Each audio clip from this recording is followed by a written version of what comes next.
Food is paid for. You don't leave hungry. She tore the check in half, right there, in front of four Hell's Angels who couldn't pay. Her manager was watching. Her landlord's notice was on her fridge.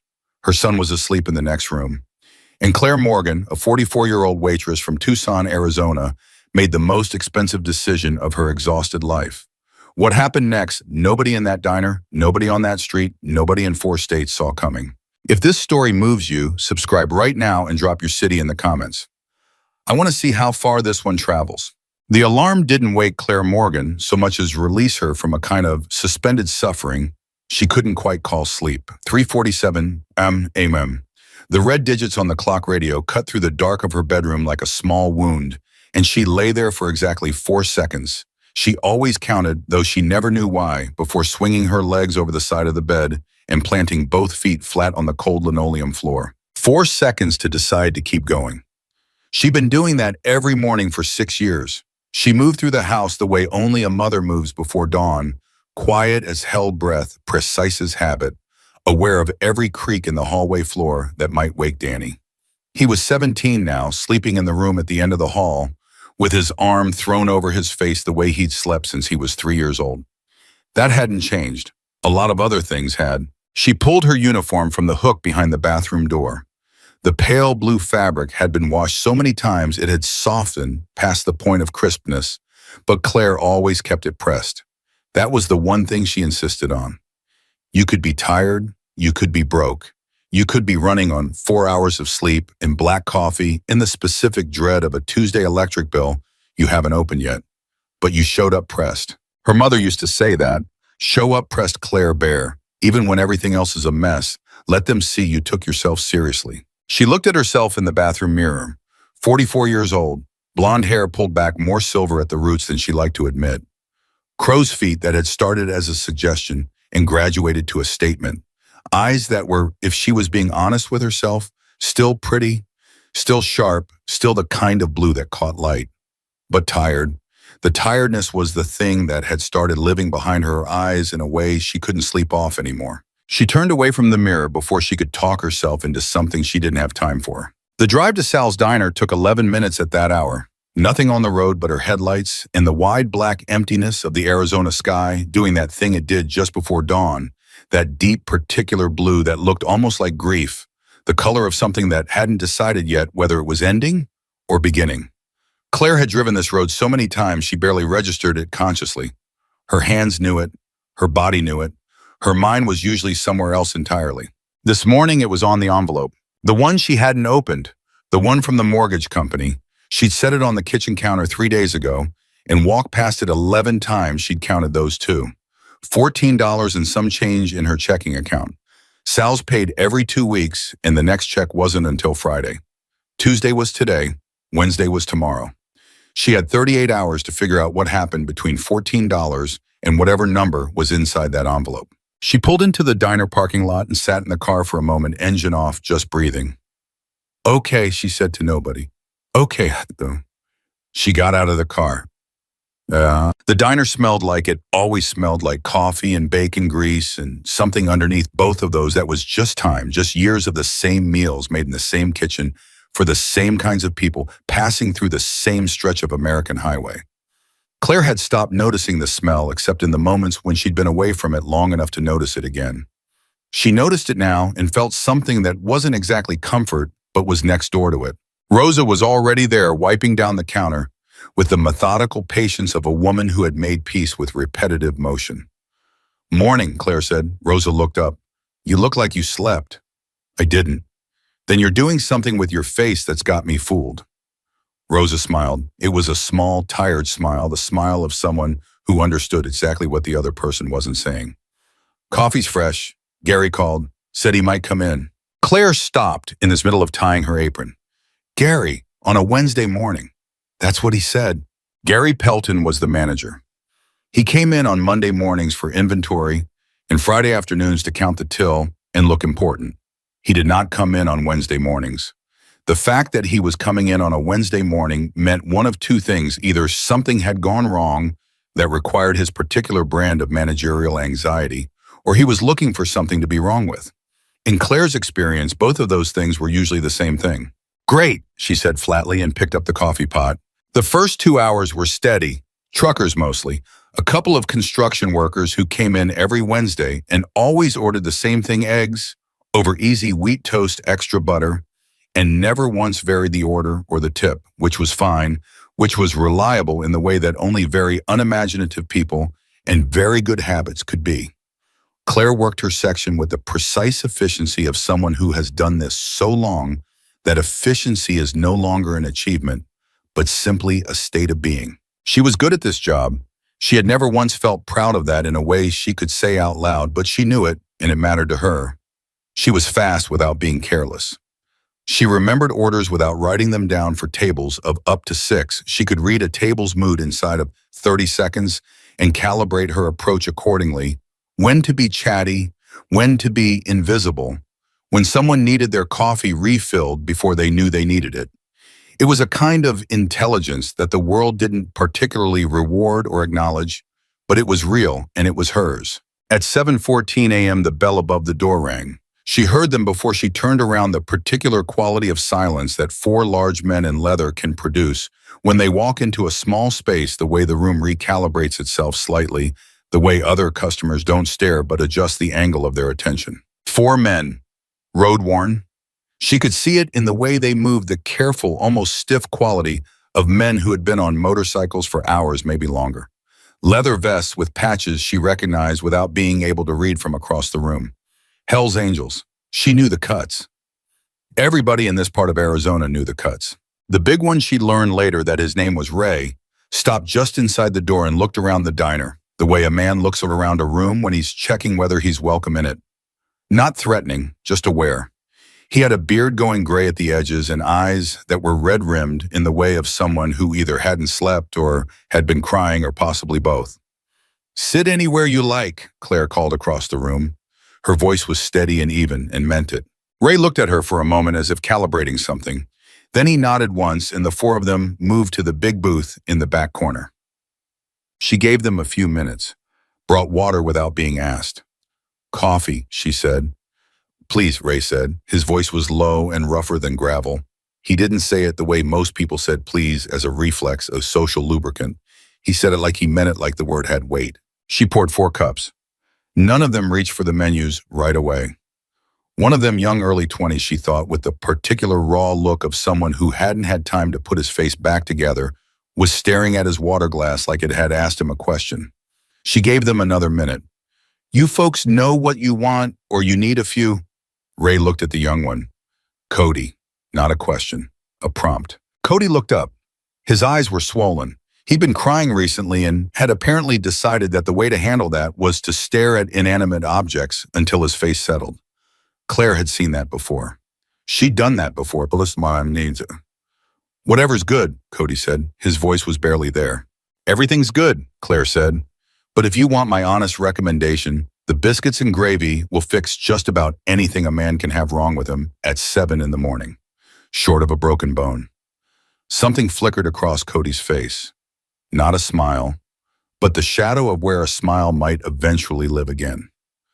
"4 of those," Ray said, "and eggs, however they come." "However they come is scrambled," she said. "We've got fancy, and we've got scrambled. Scrambled actually tastes like eggs." "Scrambled," Ray said. She wrote the order and left them to themselves. She was pulling tickets from the window when she heard it so low she almost missed it, almost mistook it for something else. It was Ray. He was talking to the one she hadn't learned the name of yet, the quiet one in the corner, and his voice had dropped to the register that men use when they're trying to hold something together by sheer force of will. He would have eaten a plate like this and complained the whole time, Ray said. Said diner coffee tasted like regret. The quiet one made a sound. It wasn't a laugh.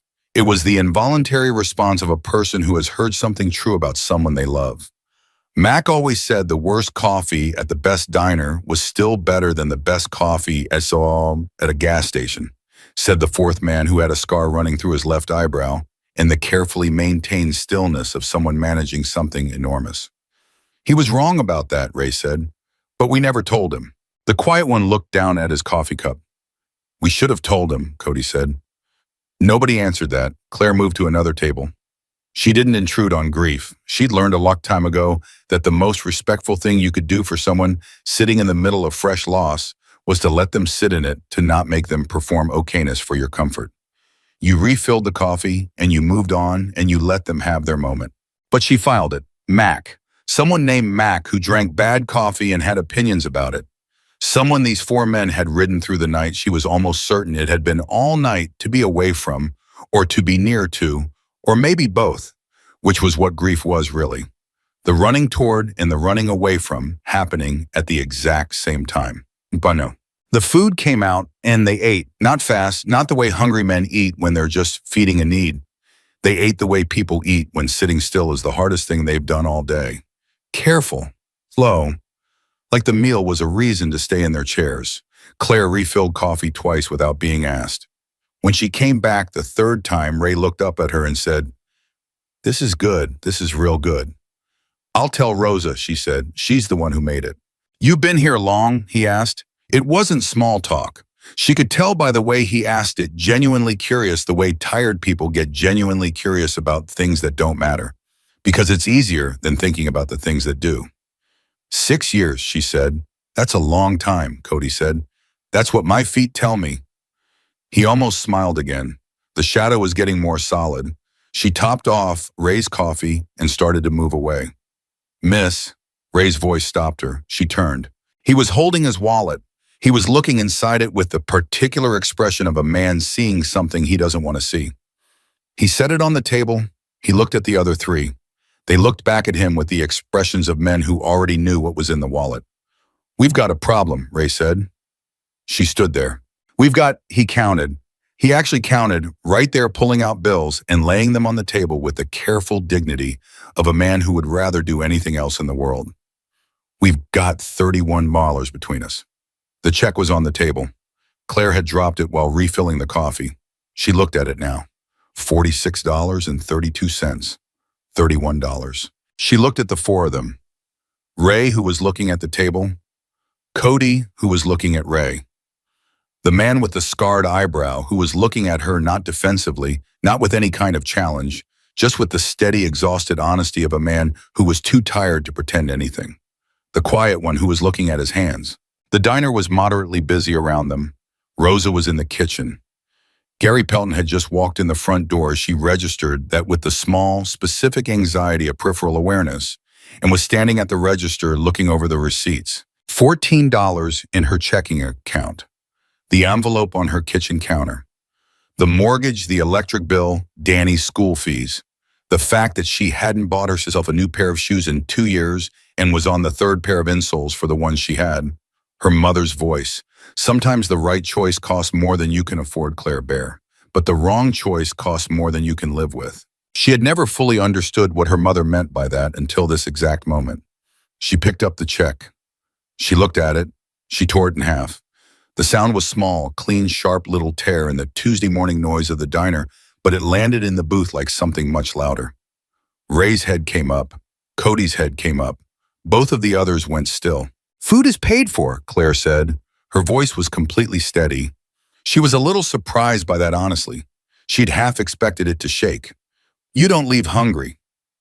Nobody spoke for a moment. Ray stared at her. He had the look of a man who was used to reading situations accurately and was currently recalibrating because what he was seeing did not match any category he had prepared for. "Ma'am," he said, "we can't." "It's done," she said simply. "I'm not looking for a charity," Ray said. And the word charity came out with a particular edge, not hostile but real, the edge of a man who has a great deal of pride and knows exactly where it lives. "This isn't charity," Claire said. "My mother raised me to feed people who are hungry. You're hungry. You've ridden through the night because you lost someone and you needed to move. I know what that's like. Not the riding part, but the needing to move part." She paused. "I'm not doing you a favor. I'm doing what's right. There's a difference, Barrett." Ray was quiet for a long moment. Then he said, "What was his name?" She blinked. "Sorry. The person you lost. That made you need to move." She looked at him. "My husband," she said. 7 years ago." He nodded slowly. "Mac was our brother," he said. "Not blood, chosen. Those are the ones that take longer," she said. He looked at her with an expression she would think about later when everything had changed, an expression that was equal parts grief and recognition. Like she had said, something he knew was true but hadn't been able to locate the words for. Yeah, he said. Yeah, they are. Well, she walked away from the booth and directly to the server station and stood there for a moment gripping the edge of the counter, not because she needed to, but because she needed to do something with her hands. She had just torn up a $46.32 check. She had $14.07 in her checking account. She breathed. Gary appeared at her elbow with the particular energy of a man who has seen something happen and hasn't yet decided whether to be concerned or important about it. Claire.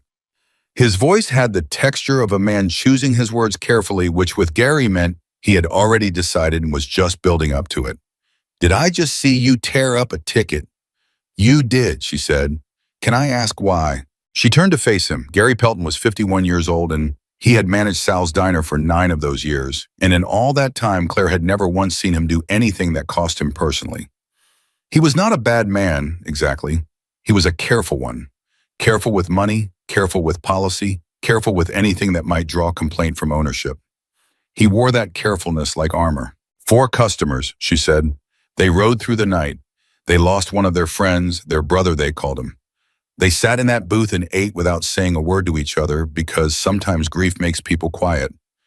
They had $31 between them and the bill was $46. She held his gaze. I covered it. Claire, he rubbed his forehead. You know I have to document this. Document it, she said. Linda is going to hear about this. Linda was the owner. Linda had opinions about the cost of things. Then Linda will hear about it, Claire said. I'm going to need to go refill table 4. She picked up the coffee pot and walked away. Behind her, she heard Gary sigh, the specific sigh of a man who knows that what he's witnessing is right and is irritated about it. She brought the check zeroed out, handwritten her own notation back to the booth. Ray looked at it. He looked at her. I'm going to leave you my number, he said, when we're back on our feet. You don't have to do that. I know I don't have to. He said it with a quiet firmness that told her this was not negotiable. I want to. He wrote a number on a napkin. He held it out. She took it because refusing it would have been the wrong kind of kindness, the kind that protected her feelings at the expense of his dignity. His name was Mac Delaney, Ray said. He stood up from the booth and he was taller than she'd registered, broad-shouldered, worn in the way of a man who has lived physically and outdoors with the particular straightness of someone who has decided that his spine is one thing he won't let the world bend. He would have loved this place. What was he like, she asked. She didn't know why she asked it, but it seemed important to ask. Ray thought for a moment. He fixed things, he said. Old cars mostly, but also other things. He was the kind of man who, when something was broken, he'd rather fix it than replace it. He paused. We're not real good at replacing him. Claire felt something move in her chest, that particular ache, that recognition of loss that doesn't diminish so much as become more familiar. You don't have to be, she said. Not yet. Cody was standing now too, and he stepped forward and extended his hand. She shook it. His grip was firm and very young. Thank you, he said. Just that, 2 words. But they came from somewhere real, somewhere deep and undefended, and they hit her differently than thank yous usually did. The 4 of them filed out. She watched them go. The man with the scarred eyebrows stopped at the door and turned back and looked at her for a moment with those steady, measuring eyes. He nodded once, a slow, deliberate nod that felt like something more than acknowledgement, like recognition, like a record being noted somewhere. She nodded back. The door swung shut. The diner went back to its ordinary noise plates, coffee, the murmur of other conversations. Rose's radio playing country music quietly from the kitchen. Claire stood at the edge of the server station. Her feet hurt. Her checking account was effectively 0. Her mortgage envelope was still sitting on her counter unopened. Gary was at the register writing something on his clipboard. In 6 hours, she would drive home, pick up that envelope stand in her kitchen, and finally open it. But right now in this moment, she felt something she hadn't felt in a long time. It was not happiness exactly. It was not relief. It was closer to the feeling of having finally put something heavy down, the particular muscular satisfaction of setting down a weight you've been carrying so long, you'd forgotten you were carrying it. She had done the right thing. Not because it was comfortable, not because she could afford it, not because anyone was watching her and would give her credit for it. She had done it because it was the right thing to do, and the right thing to do is sometimes the only answer available when you strip away the fear and the exhaustion and the arithmetic of survival and get down to the bedrock of who you actually are.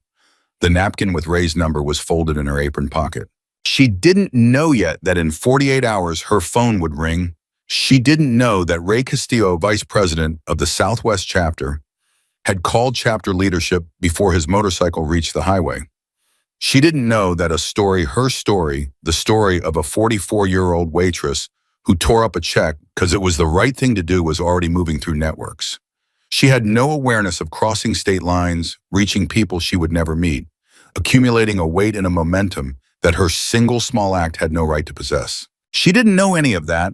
She just knew that Table 4 needed water and Rosa's biscuits were going cold on the pass. She picked up the coffee pot. She got back to work. The rest of Wednesday passed the way hard days usually pass for Claire, not in hours but in tasks. Table 7 needed a refill. Table 2 had a complaint about the eggs. The lunch rush came in like a wave and receded like one leaving behind a scatter of dirty plates and crumpled napkins and the particular exhausted silence that follows any sustained effort. She worked through all of it with the practiced efficiency that 6 years had built into her bones, and she did not think about the torn check, and she did not think about the napkin folded in her apron pocket, and she absolutely did not think about the mortgage envelope sitting on her kitchen counter like a small white verdict. She thought about all of those things constantly. Gary avoided her for most of the afternoon. She noticed that the way she noticed most things peripherally filed away, not reacted to. He was writing things down. He had his clipboard. He had the look of a man building a case, which was a look she recognized because she'd seen it before 2 years ago when he documented Marcus for giving free coffee to a regular who just lost his job. Marcus had been written up. Marcus had eventually quit. Claire had watched that happen and thought quietly that she understood something about Gary Pelton, that Gary Pelton probably didn't understand about himself. He was afraid of generosity because generosity was unpredictable, and unpredictable things were difficult to manage. She clocked out at 3:15 p.m. and drove home. Danny was in the kitchen when she got there, standing in front of the open refrigerator with the particular blankness of a 17-year-old boy who has been staring into a refrigerator for 45 seconds and still cannot identify what he wants from it. "There's leftover rice," Claire said, dropping her keys on the counter. "I know." "And eggs." "I know, Mom." She sat down at the kitchen table. The envelope was still there. She looked at it. Danny closed the refrigerator and looked at her, and then at the envelope, and then back at her. "You gonna open it?" he said, "in a minute." "You said that yesterday." "I know what I said yesterday." She pulled the envelope toward her. Her name was printed on the front in the clean and different font of institutions that do not care what the number inside will do to you. She slid her finger under the flap, opened it, read the number. She set it down on the table. Danny was watching her face with the careful attention of a boy who has learned to read his mother's expressions the way some people learn to read weather. "How bad?" he said. "We're fine," she said. "Mom." "We're fine, Danny." She folded the letter back up and put it in the envelope and set it on the table and stood up and went to the refrigerator and stood in front of it exactly the way he had, staring into it without seeing it. "I'll figure it out. I always figure it out." He was quiet for a moment. "You tore up a check today," he said. She turned around slowly. "How do you know that?" "Rosa texted me." Of course Rosa had. Rosa had Danny's number because Rosa was the kind of woman who collected phone numbers the way other people collected insurance policies just in case. "Rosa needs to mind her business," Claire said without real heat. "She said you covered a $46 check for some bikers who couldn't pay." Danny leaned against the counter with his arms crossed. He had his father's eyes, dark, steady, the kind of eyes that made it difficult to tell a comfortable lie. "With what money?" "With mine," she said simply. "Mom, we have $14. We had $14. We have less now." "That's not—" He stopped, pressed his lips together, looked at the ceiling the way he did when he was working on whether he was angry or whether he was something else. "That's not responsible." "No," she agreed, "it isn't." "Then why?" She looked at her son, 17 years old, taller than his father had been, which still startled her sometimes. Smart in the particular way that showed up as emotional clarity rather than academic performance, which the school system had never quite known what to do with. He was working a part-time job at the hardware store and giving her $200 a month, which she had told him she didn't want and had taken anyway because she needed it, and that was its own kind of weight she carried. Because 4 men rode through the night, she said, because one of their brothers died. And they sat in my section and ate biscuits and didn't say a word to each other because they were too sad to talk. And when the check came, they had $31 between them. She held his gaze. You tell me what you would have done. He looked at her for a long moment. I would have done what you did, he said quietly. Then, that doesn't mean it wasn't stupid. Most of the right thing are a little stupid, she said. That's how you know they're right. He unfolded his arms. He looked at the envelope on the table. He picked it up and put it in the kitchen drawer, the one where things went when they needed to be dealt with later, and he pushed the drawer shut. I'll pick up an extra shift, he said. You will not. Mom, you are not picking up an extra shift at 17 years old because I tore up a check. She said it firmly, finality in it. That is not how this works. He gave her the look, the one that said he disagreed but had learned when to stop pushing. Fine, he said. Fine, she said. He went back to the refrigerator and this time actually took the rice out.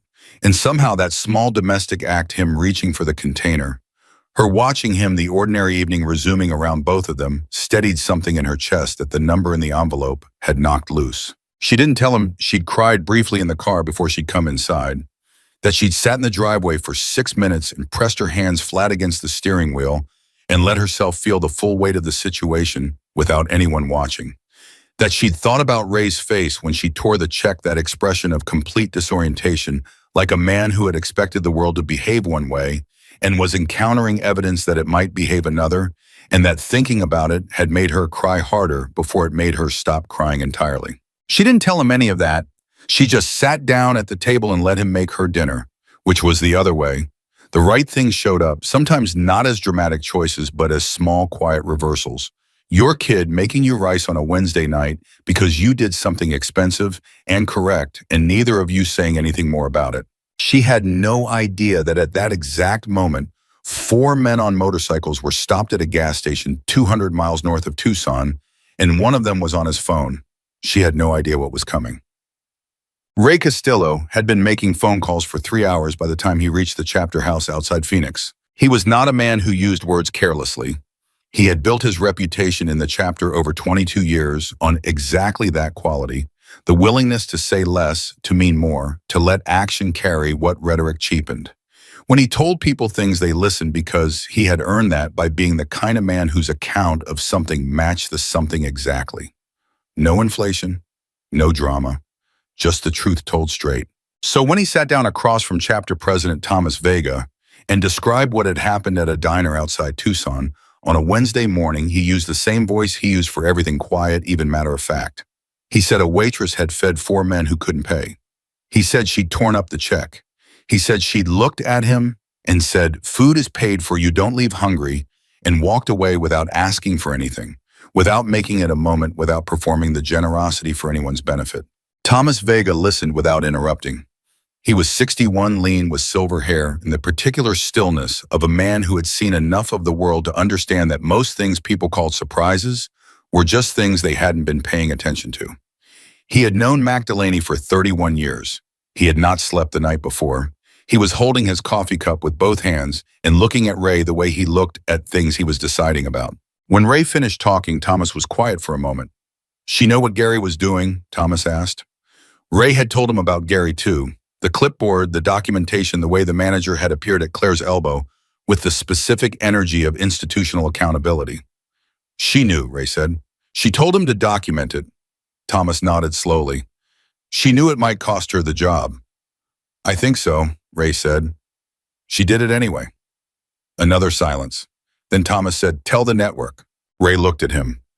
Tell them about Mac and tell them about Claire Morgan and tell them what she did. Thomas set down his coffee. People should know, that's all. They should just know.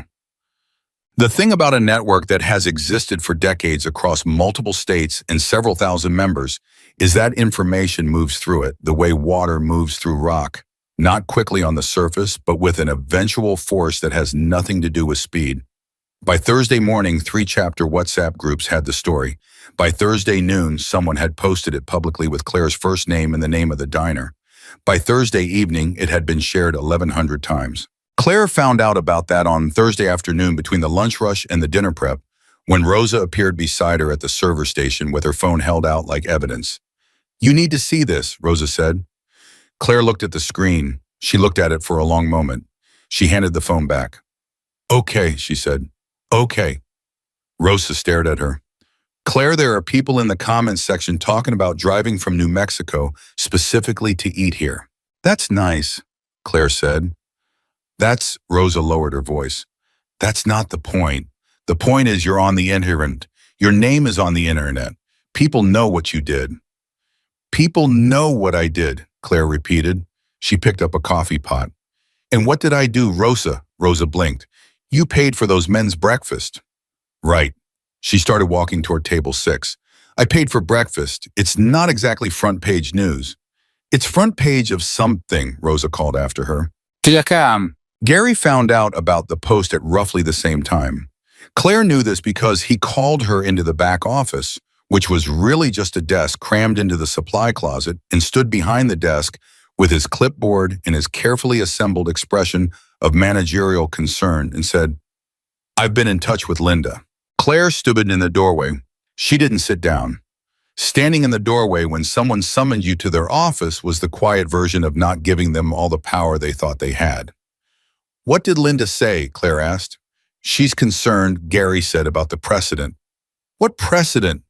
"If it gets around that we have a policy of," he chose his words carefully, "that staff can unilaterally void checks." "There's no policy," Claire said. "I made a judgment call." "That's the issue. Staff making individually." "Gary." She said his name the way you say something when you need it to land cleanly. 4 men came in after riding through the night because one of their friends died. They sat in that booth and ate breakfast, and they were $30 short. I covered it out of my own pocket, which is my right as an employee on the floor with the authority to manage my section. She paused. "If Linda wants to talk to me about it directly, I'll talk to Linda directly. But I'm not going to stand here and be managed about whether I did the right thing. Because I did the right thing, I'd do it again tomorrow." Gary's jaw tightened slightly. "You understand I have to document this conversation. You understand I'm going back to work now," she said. She turned and walked back onto the floor. Her hands were not shaking. She was a little surprised by that. But then she thought about it, and she wasn't surprised, not really. Because the thing about standing on solid ground, even when the ground is poor and the standing is exhausting, is that you are difficult to knock over. She had made the right choice. She knew it with the specific, unassailable certainty of someone who has stripped away every justification and comfortable lie and found the truth underneath. And the truth was simple. She had done what her mother taught her, and her mother had never been wrong about the things that mattered. She picked up her order pad. Table 7 was signaling for the check. At 6:47 p.m. on Thursday, the door to Sal's diner opened, and a man walked in alone. He was maybe 55, compact, wearing a plain flannel shirt with no patches, no cuts, nothing visible to identify affiliation, and he sat at the counter and ordered coffee and tea and left a $100 tip on an $8 check. He didn't say anything to Claire except thank you, and he said it looking directly at her, which made her feel obscurely that he knew something she didn't. 40 minutes later, a couple came in, mid-60s, the woman in a denim jacket, the man with a gray beard and kind eyes. They ordered dinner and talked quietly and laughed occasionally and tipped $60 on a $22 bill. When Claire brought their change, the woman reached out and put her hand briefly on Claire's wrist. "We drove from Flagstaff," she said. Claire looked at her. "My husband rides," the woman said. "He heard what you did. For those men, after they lost their friend." She withdrew her hand. Her eyes were bright. "We just wanted to come say thank you." Claire stood there for a moment with the change in her hand. "You didn't have to do that," she said. "No," the woman agreed, "but some things you just want to do." Claire looked at her for a long moment. Then she looked at the man with the kind eyes who was watching her with an expression that managed to be simultaneously matter-of-fact and deeply warm. "Thank you for coming," Claire said. She meant it in a way that felt inadequate and enormous at the same time. Thank you for being the kind of person you are, the woman said. Simple, direct, not a performance. Claire walked back to the server station and stood there for a moment. Rosa appeared beside her. That's the third one, Rosa said quietly. Third what? Third table tonight that came in specifically because of what you did. Rosa was watching her with an expression that was equal parts wonder and something that looked almost like protective concern. Claire, this is bigger than you think it is. Don't, Claire said. Don't what? Don't make it bigger than it is. I fed 4 people who were hungry and sad. That's all I did. Rosa looked at her for a long moment. No, she said softly. That's not all you did. What you did was remind a whole lot of people that somebody in this world will look at them and see a human being instead of a problem. And that, Rosa said, is not a small thing. That is the whole thing. How was thing? A thing. Claire opened her mouth and closed it again. She had no answer for that. So she picked up the coffee pot and she went back to work because the coffee pot was the one thing she always knew what to do with. She didn't sleep well Thursday night. Not because she was worried, or not only because she was worried, but because something had shifted in the architecture of her thinking, and she couldn't quite locate where the shift had happened. She lay in the dark and replayed the day, Gary's clipboard, the woman's hand on her wrist, Rosa's face, the $100 tip from the man in the flannel shirt who had looked at her like he knew something. She replayed Ray's voice. He would have loved this place. She replayed Cody's thank you. Just those 2 words completely undefended, landing in the booth like something real. She thought about Mac Delaney, who fixed broken things because he preferred to fix them rather than replace them. She thought about all the broken things she had been carrying. The mortgage, the bills, the grinding arithmetic of a life lived exactly at the margin where every calculation had to come out right or the whole structure wobbled. She had been carrying those things so long and so quietly that she had stopped thinking of them as burdens and started thinking of them as simply the shape of her life.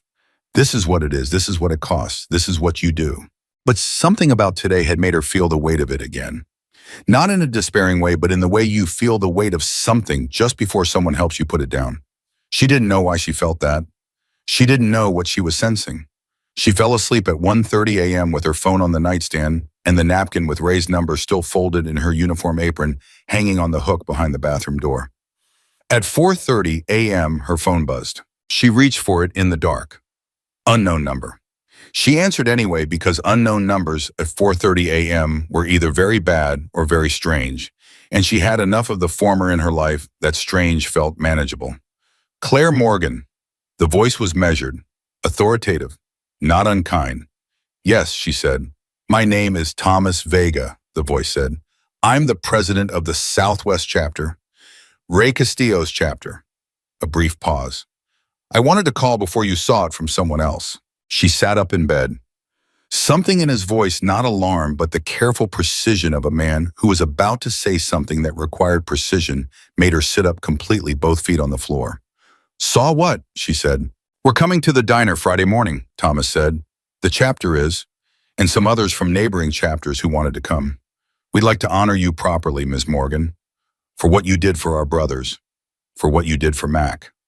He paused again. I want to be very clear about something. We are not coming to cause any trouble. We are not coming to be loud. We are coming because you treated 4 grieving men like they were worth something, and in our world, that is not a small thing. That is the kind of thing a person doesn't let go unacknowledged. Claire sat in the dark of her bedroom and held the phone. How many? She said, a pause that told her she might want to brace herself. Somewhere between 300 and 400, Thomas said carefully, give or take. The silence on her end lasted approximately 4 seconds. Mr. Vega, she said.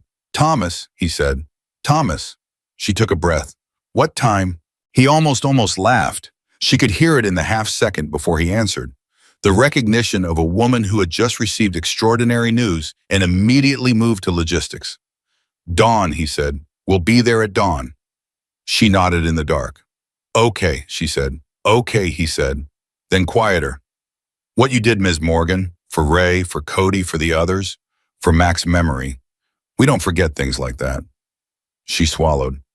He sounds like he was a good man, she said. Mac. He was the best kind, Thomas said. The kind who fixes things. She closed her eyes for a moment.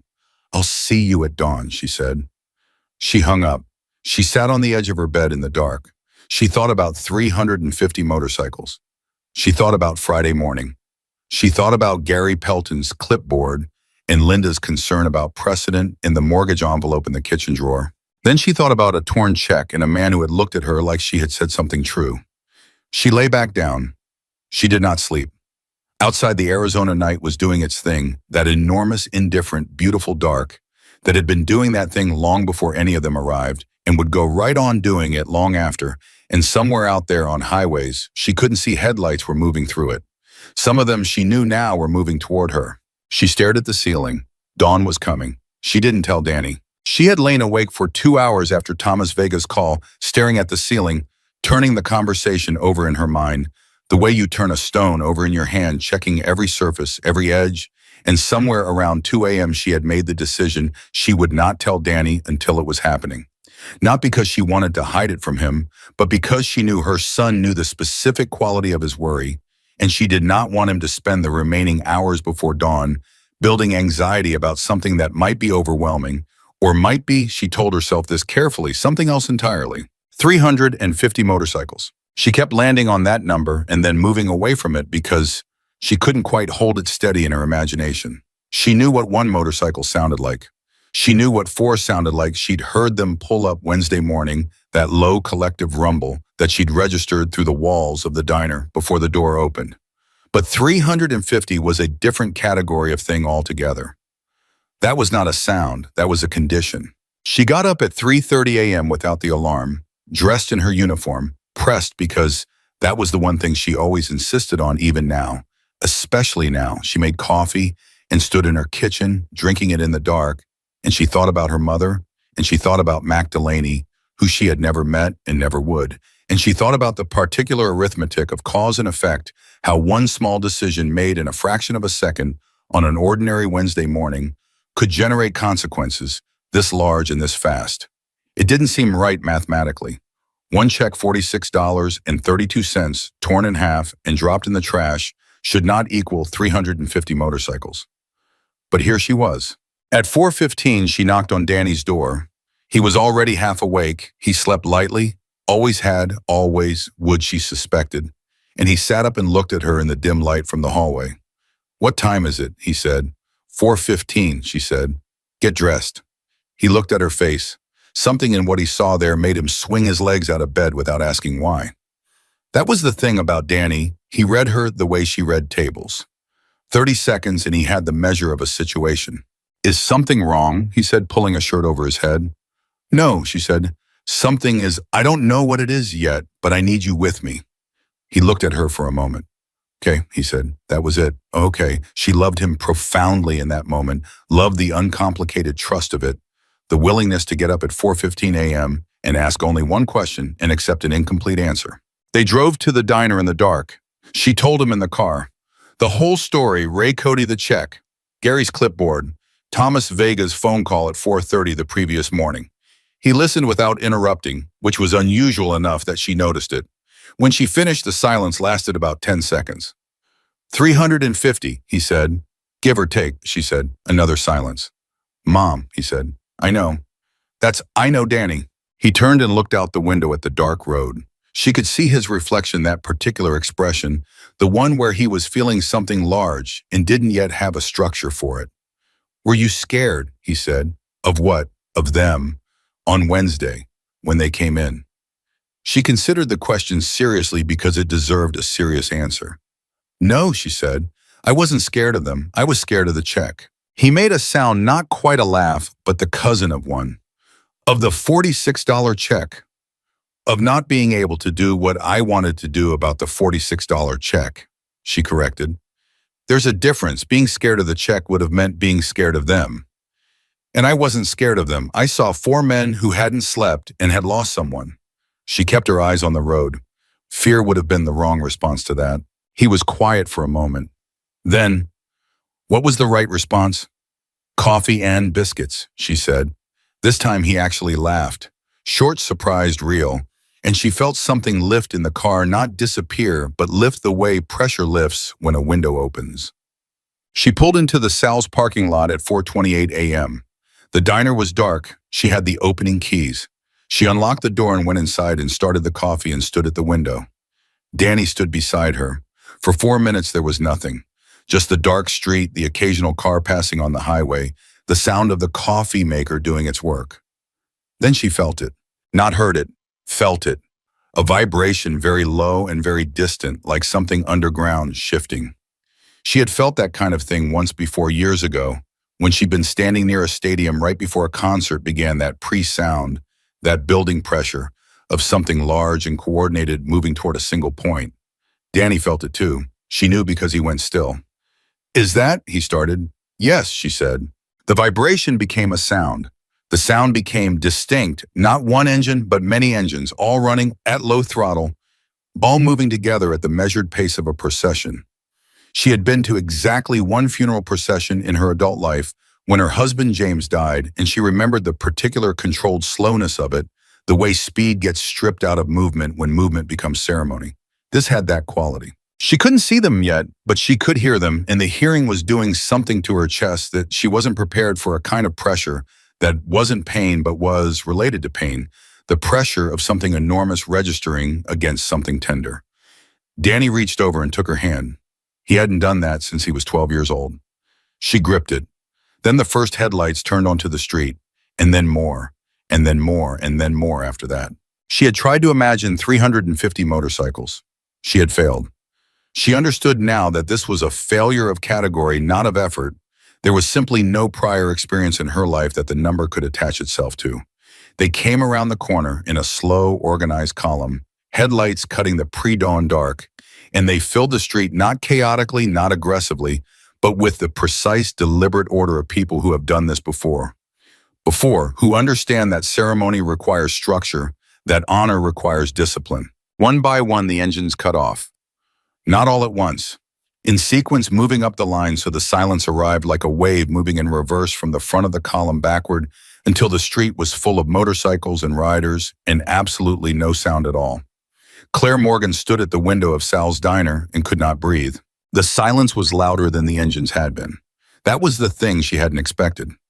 That 350 men and women going silent simultaneously would produce a sound of its own, the sound of chosen quiet, of deliberate stillness, of people deciding together to make space for something. Danny's grip on her hand tightened. "Mom," he whispered. "I see it," she whispered back. She pushed open the door and stepped outside. The cold hit her first, that particular pre-dawn cold of the Arizona desert, dry and sharp and clarifying. She stood on the step and looked at the street, and the street looked back at her. Hundreds of faces. She couldn't process individual faces at first, just the mass of them, the collective human weight of that many people gathered in one place before sunrise because of one choice one woman had made on a Wednesday morning. Then the mass resolved, and she could see faces. Old faces, young faces, weathered faces, careful faces, men and women, some with the cuts, some without. All of them still, all of them looking at her with something she couldn't quite name, not pity, not admiration exactly, something more complicated and more human than either of those words covered. A figure separated from the front of the group and walked toward her. She recognized the purposeful stride before she could make out features.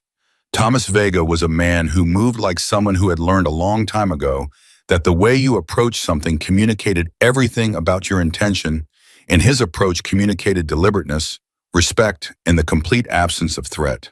He stopped 6 feet from her and took off his sunglasses, though it was dark he'd been wearing them, which told her something about the weight of the ceremony for him too, and looked at her. "Ms. Morgan," he said. "Thomas," she said. She was proud of her voice. It was steady. He almost smiled. "You remembered." "I remember things," she said. He was quiet for a moment, looking at her with an assessment that was not unkind. He was taking her measure, she realized, not to find her wanting the opposite of that. He was making sure what he was seeing matched what he'd heard. And from the slight shift in his expression, she understood that it did. "Ray told me what you said to him," Thomas said. "When he told you Mac fixed things, you said he doesn't have to be replaced." "Not yet." She hadn't known Ray had told anyone that. It seemed true, she said. It was exactly right, Thomas said. And for the first time, she saw something move in his expression, a brief fault in the composed surface grief showing itself the way grief does when something reaches it unexpectedly. He collected himself. On behalf of this chapter and the others who came, I want to thank you for treating our brothers like men worth feeding, for not making them feel small when they were already carrying something heavy. He paused. Mac would have said something funny right now. He always did that used humor to make room for what nobody wanted to say directly. What would he have said? Claire asked. Thomas actually smiled a real one, brief and surprised. He probably would have looked at that sign and said, "Good, I've been wanting to try the worst coffee in Arizona." From behind Thomas, several people heard that, and a sound moved through the crowd, not a laugh exactly, but the release of something.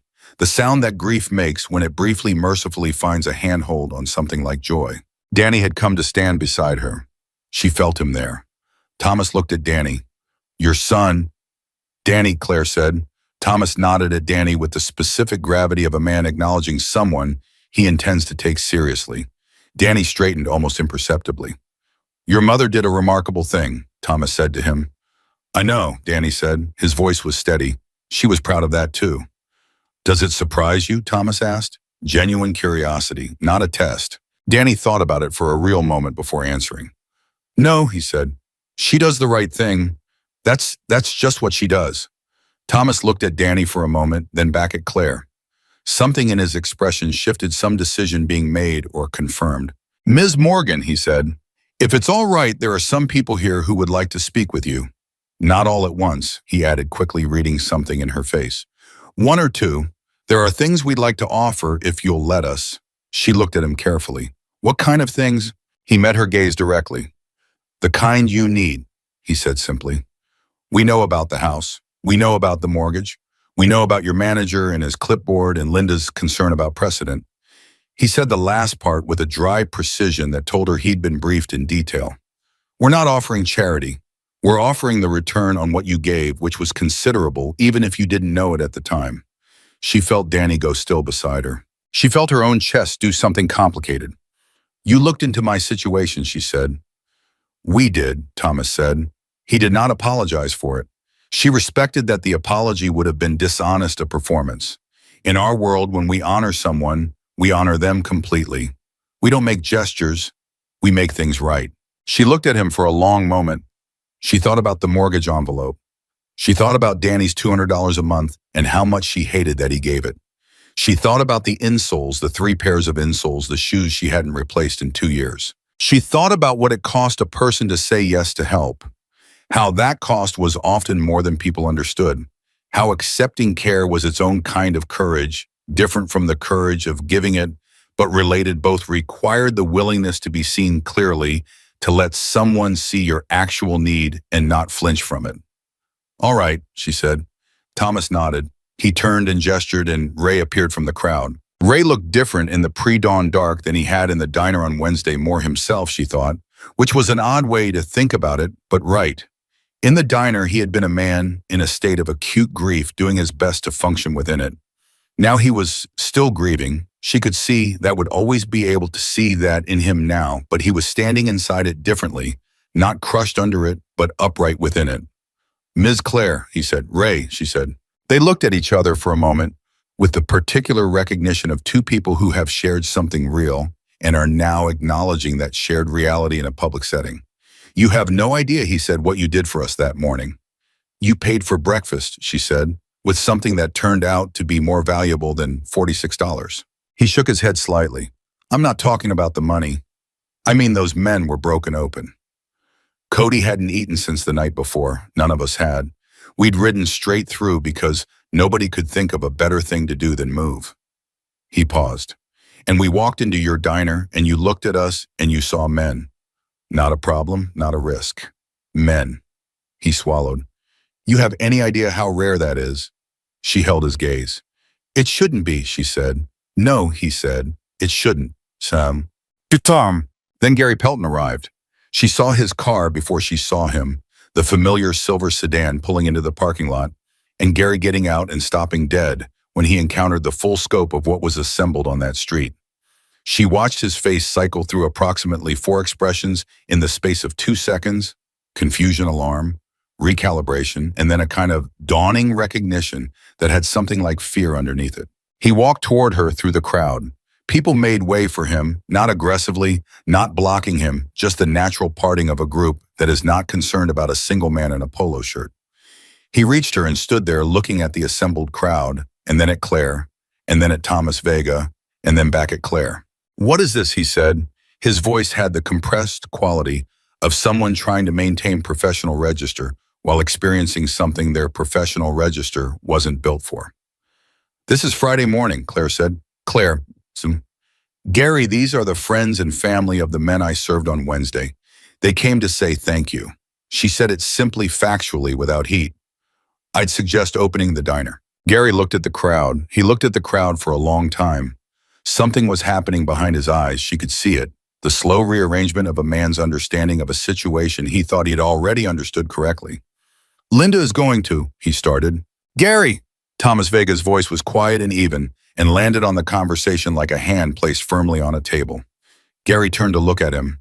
Thomas met his gaze with the complete undemonstrative calm of a man who has never once in his life needed to raise his voice to be taken seriously. "Linda Hutchins owns this diner, I'm aware. I spoke with her this morning at 5 a.m. She and I had a very productive conversation about this establishment, its employees, and some investment opportunities she hadn't previously considered." He paused, letting that settle. "She asked me to tell you that Claire's position here is not in question, that the documentation from Wednesday is to be discarded, and that today's business will not be reflected in the regular accounting." Gary stared at him. "She also said," Thomas continued with the faintest trace of something that might have been satisfaction if Thomas Vega had been a man who permitted himself such things, "that she would appreciate your ensuring the coffee is fresh." Gary looked at Claire. Claire looked back at Gary with an expression that was entirely neutral, entirely calm, and entirely impossible to read, which was something she'd been practicing for 6 years. He turned and went inside to make fresh coffee. Danny, standing beside her, exhaled very slowly. She felt it more than heard it. "Did he just," Danny said quietly. "Yes," Claire said. "Did Thomas Vega call the owner of the diner at 5 in the morning to—" "Apparently," Claire said. Danny was quiet for a moment. "Okay," he said. His voice had the quality of someone updating their model of how the world could work. Cody appeared beside Ray. He looked better than he had on Wednesday, still raw, still carrying it, but the specific collapsed quality of Wednesday morning had shifted. He was standing up straight. He had slept, she thought. "Hi," he said. "Hi," she said. He looked at Danny. "Your mom is kind of famous," he said. Danny looked at Cody with the evaluating attention of a 17-year-old assessing a young man maybe 5 years his senior. "I know," he said. "It's weird, right, when people start seeing what you've always known about someone." Cody said it like he was thinking it through as he spoke. "My mom's like that. She does things, and I think, how does nobody else see this? And then sometimes they do, and it's like—" He stopped. "Sorry, I'm rambling." "You're not," Danny said. They stood there for a moment, the two of them, the young man carrying grief, and the young man who had grown up watching his mother carry everything quietly, and something passed between them that Claire didn't have a name for but recognized as important.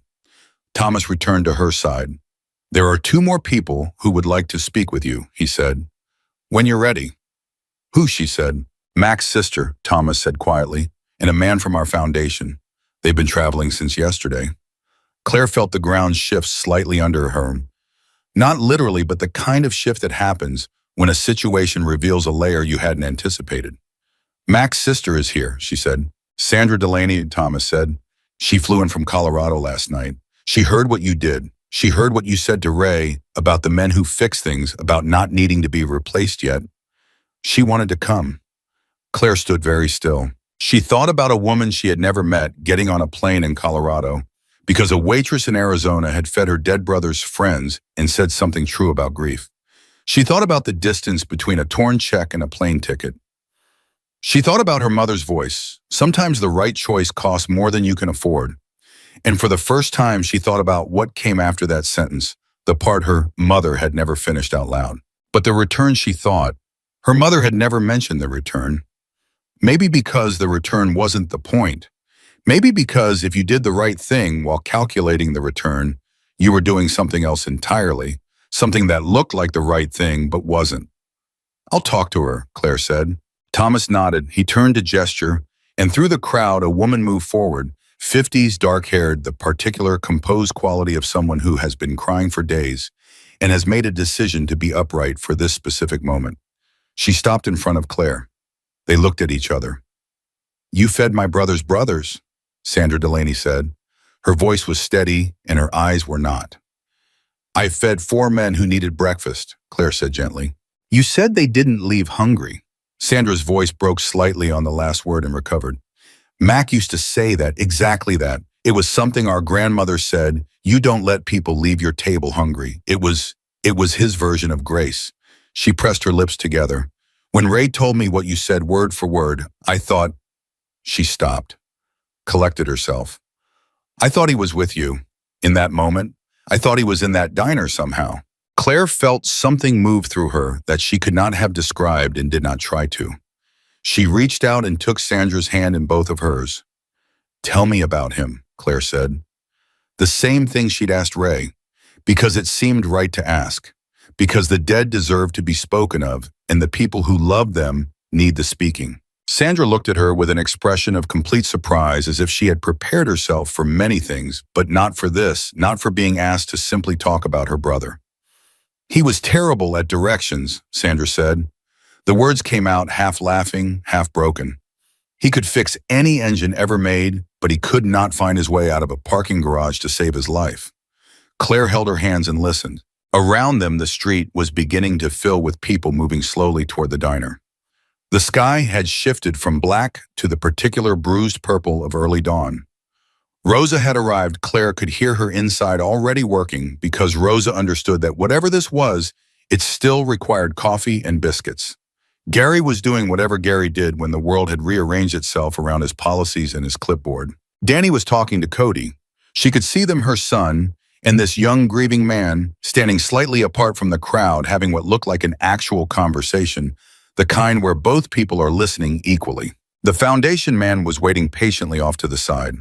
Thomas Vega was managing the crowd with the effortless authority of someone who has been doing that for decades.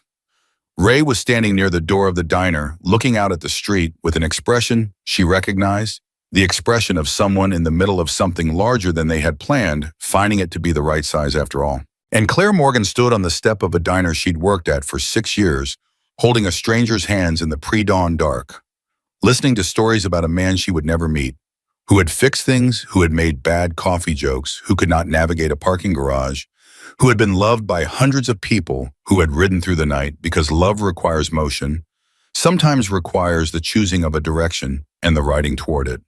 The sky lightened another degree. Sandra squeezed her hands.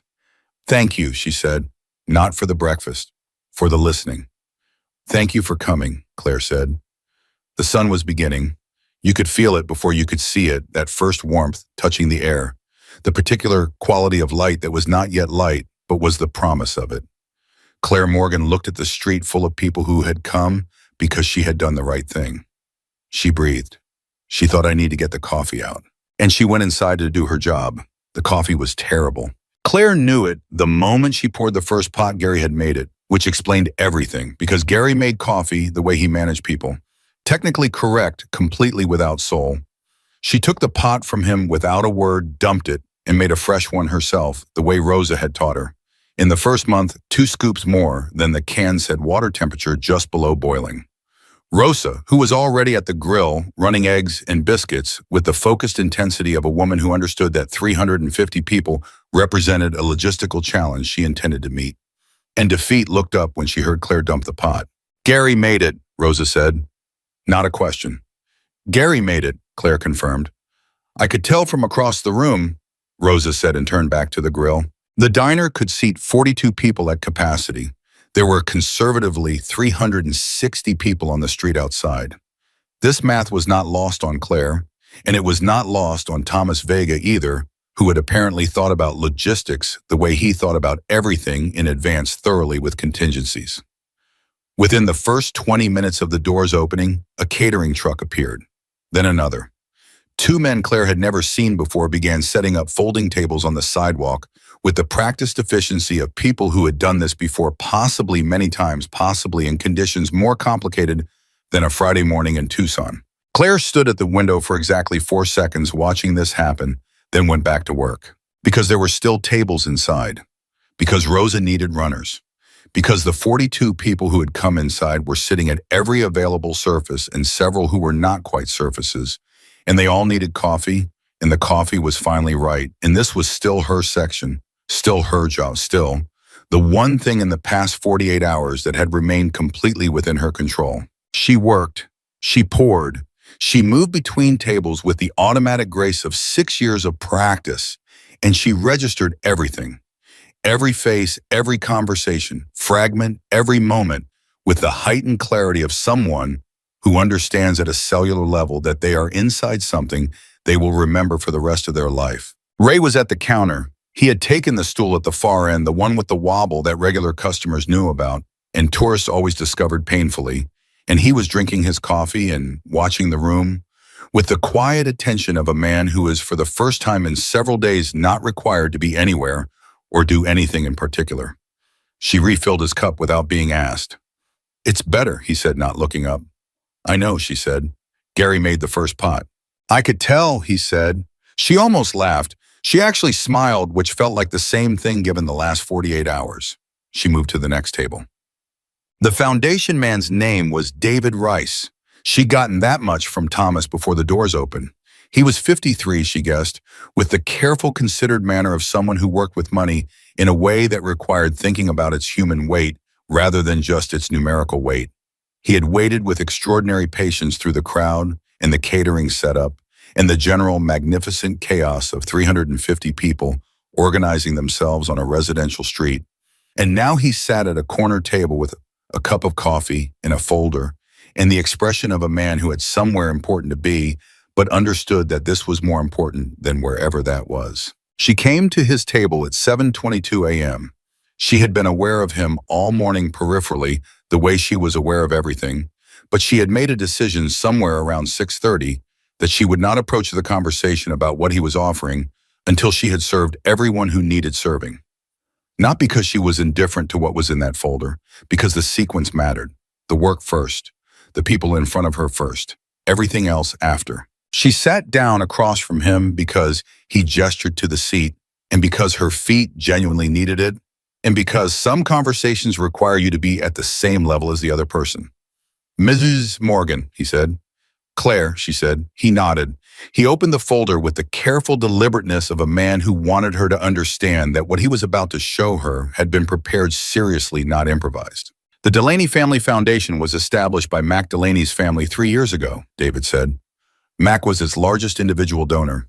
He put in a significant portion of his estate every year and specifically directed it toward vocational training scholarships and emergency household relief. He paused. He built things with his hands his whole life. He believed in people who built things with their hand. Claire was looking at the folder without reading it yet. She was listening to the shape of what he was saying before she absorbed the specifics. "Sandra Delaney, as trustee, has authorized 2 disbursements this morning," David continued. He turned the folder to face her. "The first is a 3-year scholarship to the Arizona Technical Institute for Daniel Morgan. Full tuition materials and a living stipend. It covers automotive technology, which," he checked a note, "is what your son mentioned wanting to study when Cody asked him this morning." Claire sat very still. She thought about Danny and Cody standing apart from the crowd, having what she had observed as an actual conversation. She had not known it was that conversation.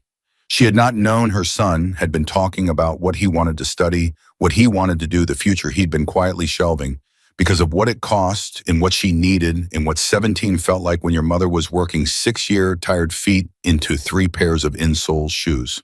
The second, David said, and his voice was quiet and even, and did not dramatize what he was saying, because it didn't need dramatizing, is a household relief grant. It covers your mortgage arrears in full 6 months of forward payments to give you stability and your outstanding utilities. He paused. "Claire, this is not charity. This is the foundation doing exactly what Mac built it to do. You reminded 4 men that they were worth feeding when they were broken open and couldn't pay. That is precisely the kind of thing this foundation exists to respond to. She looked at the numbers on the paper. She had not let herself cry at any point since Wednesday morning. She had cried briefly in the car Thursday evening alone before coming inside, and she had counted that and set it aside. But sitting at this table in the diner she had worked at for 6 years, looking at numbers that represented the exact architecture of everything she had been quietly, privately terrified about, she felt her eyes fill before she could prevent it. She did not look away from the paper. She blinked. She breathed. She straightened her spine. "I need a minute," she said. "Take as long as you need," David said, and he meant it. He leaned back slightly, giving her the space, not watching her with the particular intensity that people sometimes apply to other people's emotional moments, not making her perform her feeling for his comfort. He just waited. She took the minute. She thought about her mother. She thought about James. She thought about Danny making her rice on Wednesday night and putting the mortgage envelope in the kitchen drawer without being asked. She thought about 6 years of pressed uniforms and 4-second decisions every morning about whether to keep going.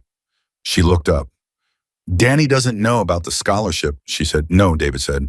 "We thought you should tell him." She nodded slowly. "And the foundation, what does it need from me in return?" David looked at her steadily. "Nothing," he said. "Not a thing." She looked at him with the particular measured attention of a woman who has lived long enough to understand that nothing is always the most complex answer. "There's always something," she said. He considered that. "All right," he said. "Then here's the something.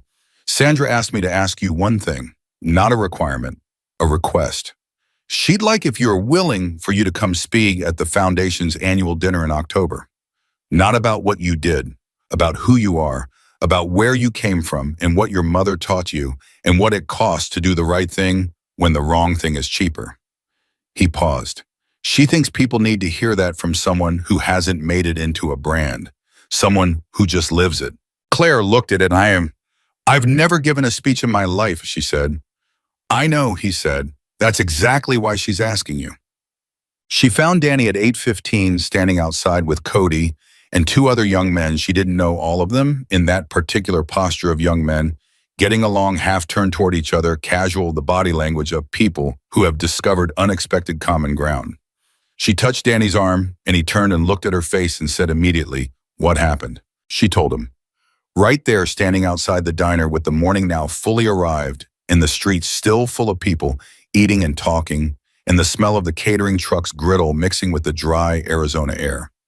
She told him about the scholarship and the technical institute in 3 years of full tuition and the living stipend. She told him in the straightforward way. She told him everything, the facts first, then the meaning. His face went through something she had never seen on it before. He was 17 and she knew every expression he had cataloged them since his face was 10 days old, and this one was new. It was the expression of someone receiving something they had stopped permitting themselves to want. "Arizona Tech," he said. 3 years, she said. "Full tuition." He looked away from her. She let him. She understood the looking away, the need for a moment where no one can see the full weight of what you're feeling, where you can collect it and decide what to do with it before you turn back around. When he turned back, his eyes were red but dry. Her son. "Mom," he said. He stopped. "I know," she said. I wasn't going to." He stopped again, pressed his lips together, tried a third time. "I told Cody about the automotive program. I didn't know I wasn't trying to." "I know," she said again. "You always do the right thing," he said. His voice cracked on the last word. He pulled it back. You do the right thing, and I watch you do it, and I think, does anyone see this? Does anyone He couldn't finish the sentence. She stepped forward and put her arms around him, which he allowed for exactly 4 seconds before straightening up and stepping back the way 17-year-old boys do when they remember where they are. But those 4 seconds, she would keep those 4 seconds for the rest of her life. Cody was watching from a few feet away. He had turned slightly to give them privacy, but was close enough that she caught his eye when she stepped back. He looked at her with an expression she recognized because she'd seen it on Wednesday morning in the diner, that raw, undefended look of someone who is feeling something real and doesn't have the armor up for it yet. "His brother fixed cars," Cody said quietly. To Danny, "Man, Mac, he could rebuild a transmission blindfolded. He taught half the chapter things about engines they didn't know they needed to know. He paused. He would have liked knowing his money went to someone who wants to learn that. Danny looked at Cody. "I'm sorry about your friend," he said. It was simple and direct and completely without performance the way Danny said things when they mattered. Cody nodded. "Yeah," he said, "me too." Time. The twist came at 9:47 a.m., and it came from a direction Claire had not anticipated. Her phone rang. She almost didn't answer it. Her hands were full. The morning was in full motion around her, and unknown numbers at 9:47 a.m. on a Friday felt manageable in a way they hadn't at 4:30 a.m. on a Thursday. But something made her step to the side and answer it. Claire Morgan. The voice was female, professional, clipped in the way of people who are paid to communicate efficiently. "Yes," Claire said. "This is Jennifer Hale from the Arizona Tribune. I'm the features editor. I'm calling because we've had 3 tip submissions in the last hour about an event at Sal's Diner in Tucson, and I was wondering." "No," Claire said. A pause. "I'm sorry." "No comment," Claire said. "No interview, no feature. I appreciate the call, but the answer is no." Another pause longer this time, recalibrating. "Ms. Morgan, I want to be clear about what we're proposing. This would be a positive." "I know what it would be," Claire said, "and I appreciate it, but this morning isn't a story. This morning is people." She looked out at the street, at the catering tables and the motorcycles and the hundreds of people who had come because something had mattered to them, not because they wanted to be witness mattering. If you want to write about the Delaney Family Foundation and what they do for vocational training, scholarships, I'll give you David Rice's number. That's a story worth telling. The rest is private. She hung up. She stood there for a moment, mildly surprised at herself. Thomas appeared beside her with the specific timing of a man who has been watching a situation from a distance and chosen his moment precisely. "Reporter," he said. "Tribune," she said. He nodded, unsurprised. "There will be more." "I know," she said. "What will you tell them?" She thought about it. "The same thing.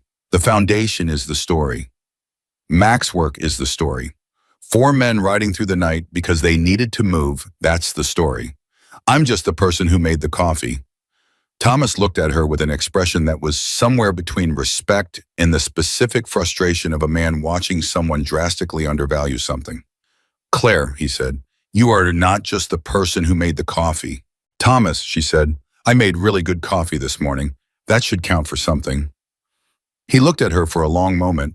Then he did something she hadn't seen him do yet. He laughed. A real one, short and surprised, the laugh of a man who doesn't laugh easily and means it when he does. "Mac would have liked you," he said. "I know," she said. "He would have complained about the coffee." At 10:30, 2 men she didn't know appeared at the diner's back entrance. One introduced himself as Pete from a roofing company in Phoenix. The other was named Carlos, who drove a van with the name of a plumbing company on the side. Thomas had apparently made additional calls she hadn't known about. Pete explained with the direct simplicity of a man accustomed to explaining things to homeowners who don't want to hear them that her roof had been assessed, she hadn't known when, and had a section of compromised underlayment above the kitchen that would need addressing before the summer monsoon season. Carlos had the same energy about the water heater, which was apparently living on borrowed time. She stood in the back of the diner and looked at both of them. "How much?" she said. "Already handled," Pete said. She looked at him the way she'd looked at David Rice, that measured careful attention. "Handled how?" "Thomas called the owner of our company," Pete said. He said it without ceremony, just fact. "Rick's been riding with the chapter for 15 years. He said handle it. So we're handling it." He met her eyes. "Please don't argue with me about this. Rick will make me feel guilty about charging women for roof repairs for the next 2 years if I let you argue." She almost laughed. "I wasn't going to argue," she said. "I was going to say thank you."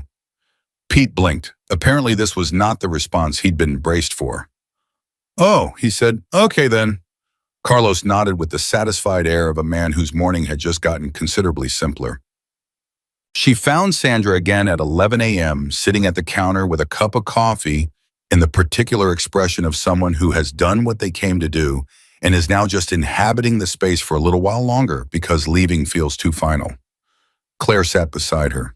They had talked earlier the story about Mac and the parking garage And then more stories, Sandra finding her footing in them, grief becoming briefly portable through the telling of them. But this was different. This was quieter. Two women at a diner counter on a Friday morning after everything. He would have hated this, Sandra said, looking at the street through the window. The attention, Claire said. The fuss. Sandra wrapped both hands around her cup. He always said, I remember him saying this. He said, Sandy, when I go, don't make a fuss, just fix something in my name. That was it, just fix something. She paused. I couldn't figure out what to fix. There were so many things. And then Ray called me and told me what happened in this diner, and I thought, that's it. That's exactly it. She did what Mac would have done. She fixed something. Claire sat with that. I didn't fix anything, she said quietly. I tore up a check. That's all I did. No, Sandra said. She turned on the stool and looked at Claire directly with the clear, undramatized gaze of a woman who has thought about this carefully. You fixed the moment. You took a moment that was going to be one thing for men who couldn't pay shame on top of grief, walking out of a diner feeling like problems instead of people, and you fixed it into something else. You don't know how long that moment has been in me. Her voice stayed steady. Barely. Ray called me that night. Wednesday night. He was still on the road, and he called me, and the first thing he said was, Sandy, a woman today, looked at us and didn't see a problem. And she stopped. That was the first time I cried since we lost him. That was the first thing that cracked me open. Not the news, not the service arrangements, that a stranger in a diner who saw human beings. Claire felt her eyes fill again. She let them this time. I'm glad, she said. Her voice was almost entirely steady. I'm glad it helped. Sandra reached out and gripped her hand briefly, a fierce, firm grip, the grip of a woman who means it, and then released it and turned back to her coffee. They sat together in the quiet for a while, which was its own kind of conversation, the kind that doesn't need words to have content. Rose appeared behind the counter, refilling cups.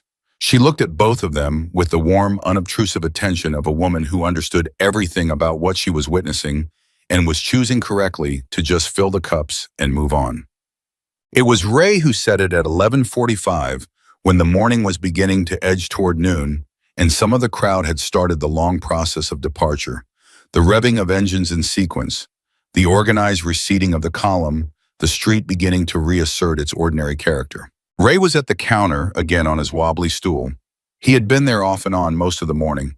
He had eaten 3 cups of coffee and 1 full plate of eggs and had spent most of his time watching the room with the quiet satisfaction of a man overseeing something that is going exactly as it should. Claire was behind the counter, and she was refilling his cup for what she'd lost count of, and he said without preamble, You know what Gary did this morning? She looked up. What did Gary do? He made terrible coffee, Ray said, and then he went and stood outside with the rest of them for 2 hours. Didn't say a word to anyone. Just stood there. She hadn't known that. She'd seen Gary inside managing things with his clipboard, and she'd assumed he'd stayed inside. He stood outside, she said. 2 hours, Ray said. Just stood there, watching. He sipped his coffee. I think maybe Gary needed this morning too, in a different way. She thought about that. She thought about Gary, the clipboard, the documentation, the carefully assembled managerial concern, and she thought about what it might have cost him privately to watch this morning happen and understand fully and without comfortable ambiguity what it meant about what he'd been going to do on Thursday, what it meant about who she was, what it meant about what a $46 check had been worth. He hasn't said a word to me, she said. No, Ray said, but he made a fresh pot of coffee at 10 o'clock, by himself, without anyone asking. He set his cup down. I think that's his version of an apology.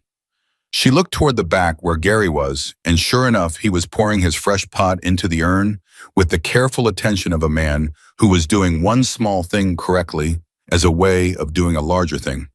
He didn't have the language for yet. She felt something that surprised her, not quite forgiveness, because she hadn't decided yet whether there was something to forgive, but something adjacent to it, something in the same neighborhood. Compassion maybe for the kind of person who had spent their life managing for safety and was now standing in the evidence that safety was not in fact the highest thing. Danny appeared at her elbow. He'd been outside most of the morning and had the particular brightness of someone who has had a large thing happen to them and is still processing the edges of it. Cody gave me his number, Danny said. Did he? He said Mac's shop is still running. His crew runs it. He said if I wanted to come work there this summer before tech starts, they'd show me things. He said it carefully, the way he said things when he was uncertain how they'd land. Real things, not textbook things. She looked at him. What did you say? I said I had to ask you, he said. She held his gaze for a moment. 17 years old with his father's eyes and his grandmother's heart in a future that had between Wednesday morning and Friday noon become something she could actually see the shape of. Yes, she said. He exhaled. Yeah. Yes, Danny. He nodded, trying to contain something in his expression and not entirely succeeding. Okay, he said. Okay, cool. He turned and went back outside, moving with the slightly too fast energy of someone trying to walk casually away from something that means a great deal. Ray watched him go. Good kid, he said. The best kind, Claire said. She stood behind the counter of Sal's diner and looked out at what remained of the morning. The last of the motorcycles pulling away the catering tables being broken down the street, gradually returning to its usual state, while carrying the impression of what had been on it, the way a room carries the warmth of people who have just left. She thought about her mother, who had died 12 years ago and had never known what her words would eventually cost or what they would eventually return. She thought about James, who had been gone 7 years and had never seen his son's face do the thing it had done this morning when she'd said 3 years of full tuition. She thought about Wednesday morning, 7:14 a.m., the bell above the door. 4 men who needed coffee and biscuits and to be treated like human beings rather than a problem. She had done one thing, one small, expensive, completely ordinary thing, and it had returned to her in a way she had not planned and had not deserved and could not have predicted in the only form that actually matters, the confirmation that you are the person you hoped you were. That was the thing nobody told you. That the return on a right choice wasn't always material, wasn't always visible, wasn't always measurable in any currency you could put in a bank. Sometimes it was a man standing outside in the cold for 2 hours because he couldn't find any other way to tell you he'd been wrong. Sometimes it was your son's face doing a new thing. Sometimes it was a stranger's hand on yours for 4 seconds, fierce and brief and real. Sometimes it was just terrible coffee shared by hundreds of people who'd ridden through the night, and all of them drinking it anyway because the company made it good enough. She picked up the coffee pot. She went back to work. The last motorcycle left at 12:47 p.m. Claire knew the exact time because she had glanced at the clock above the register when she heard the final engine not roaring, just running that low, unhurried rumble that had come to feel over the course of one extraordinary Friday morning, less like a sound and more like a language, pull away from the street and fade into the ordinary noise of Tucson at midday. She stood behind the counter and listened to it go and felt the silence that came after settled into the diner, the way silence settles after music stops, not empty, but full of what had just been there. Rosa was at the grill scraping it down. The sound of the spatula against the flat iron was the most ordinary sound in the world, and Claire loved it right now with a specific, disproportionate intensity that she recognized as the feeling of normal things after extraordinary ones. Gary was at the register. He had been at the register for the last hour, running numbers, doing what Gary did when he needed to feel useful and in control of something. He had not said a word to her since Thomas Vega had relayed Linda's message that morning. He had made 2 pots of fresh coffee, and he had held the door for 3 people, and he had done all of it with the careful attention of a man working something out internally that he wasn't ready to put into words. She walked to the register. She didn't know she was going to do it until she was doing it. She stood beside him, and he looked up from the numbers, and she could see it in his face, the thing he'd been carrying it all morning, the weight of having been in the process of doing something small and wrong when the world had turned out to be so much larger than his clipboard. Gary, she said. He looked at her. He looked like a man bracing for something. The coffee you made at 10 o'clock was better, she said. The second pot. You got the ratio right. He stared at her for a moment. I watched how you did it the first time, he said. His voice was careful, quiet. I know, she said. He looked back at his numbers. Then he said without looking up, I was going to write it up. Formally, the check. I'd already drafted the language. I know that too, she said. I was wrong, he said. 3 words flat and direct, the way a man says something when he's decided to say it correctly rather than comfortably. Not about the policy. The policy is the policy, but about... He stopped. Try it again. About the point of the policy. What it was for. He pressed his lips together. I lost the point. She looked at him for a moment. What do you think the point is? She said. He thought about it. An actual pause, not a rhetorical one. People, he said finally. I think the point is supposed to be people. She nodded. Yeah, she said. I think so too. He went back to his numbers. She went back to work. Nothing was resolved in the way that resolutions usually worked. No handshake, no formal declaration, no tidy wrap. But something had shifted in the air between them, some weight redistributed, and she thought that was probably as much as either of them needed from the other right now. Gary was a man who would take what had happened this morning and work with it privately over time, in the only way people like Gary could work with things. She could accept that. She had made her peace with a great many imperfect processes. At 1:15, she found the envelope. It was on the counter by the register, a plain white envelope with her name written on the front in handwriting she didn't recognize. She picked it up and turned it over. Nothing on the back. She opened it. Inside was a single folded piece of paper and a photograph. She unfolded the paper first. The handwriting was deliberate and slightly uneven. The handwriting of someone who didn't write by hand often but had chosen to for this. It said, "This is Mac at the shop 2019. He's fixing a 67 Mustang that belonged to a single mother in Albuquerque who couldn't afford the repair. He did it for free and didn't tell her until it was done. That was Mac. I thought you should know who you fed that morning. Sandra." She turned over the photograph. A man, broad, dark-haired, maybe 50, with grease on his hands, and the specific focused squint of someone examining a problem they intend to solve, crouched beside an engine bay. He was laughing at something out of frame. Not posed, not aware of the camera, just alive in the way that people are alive when they're doing the thing they were built to do. Claire looked at the photograph for a long time. She had been thinking about Mac Delaney for 3 days as a name, a story, a collection of details assembled from other people's memories. Terrible sense of direction. Bad coffee jokes. Fixing broken things because he preferred it over replacement. She had built a shape from those fragments, the way you build a shape from what people tell you, and the shape had been real and it had mattered. But this was his face, his hands. The laugh that was happening, for some reason she would never know, aimed at someone standing just outside the edge of what the camera captured. She felt something break open in her chest and seal itself back up in the same instant. The particular compression of grief for someone you never knew, which is not the same as grief for someone you loved, but is related to it. Both are the mind's reckoning with the irreversibility of loss, with the specific cruelty of past tense. She folded the photograph carefully and put it in her apron pocket. She would frame it. She didn't know yet where she'd put it, but she knew she'd frame it. Some things deserve to be seen. Danny found her in the back at 1:40, sitting on an overturned milk crate with her shoes off, which was the Waitress version of a full psychological breakdown. He looked at her feet and then at her face and sat down on the floor beside her without being asked. "You okay?" he said. "My feet are," she said. "My feet are genuinely terrible right now." "That's not what I asked." She leaned her head back against the wall. "I'm okay," she said. "I'm more than okay. I just need a minute where nobody needs anything from me." "Okay," he said. He settled against the wall beside her legs, stretched out, and said nothing, which was the correct thing to say, and which he knew because he was her son, and he had learned from her, apparently more than either of them had been tracking. They sat like that for a while. Then Danny said, "She gave you the photo, didn't she?" It wasn't a question. She looked at him. "You knew she was going to do that." "She told me she was thinking about it this morning," he said, "when we were talking outside. She said she wanted you to know his face." He paused. "She said the people who do kindness for strangers don't usually get to know who the strangers actually were. She said that always seemed unfair to her." Claire considered that.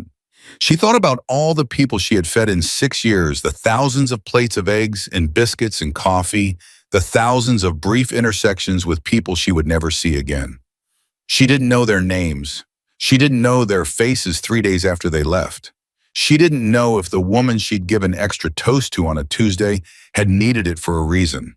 She didn't know if the man she'd let sit for 2 hours over a single cup of coffee on a slow Thursday had been fighting something that the sitting had helped him survive. She had always told herself that didn't matter.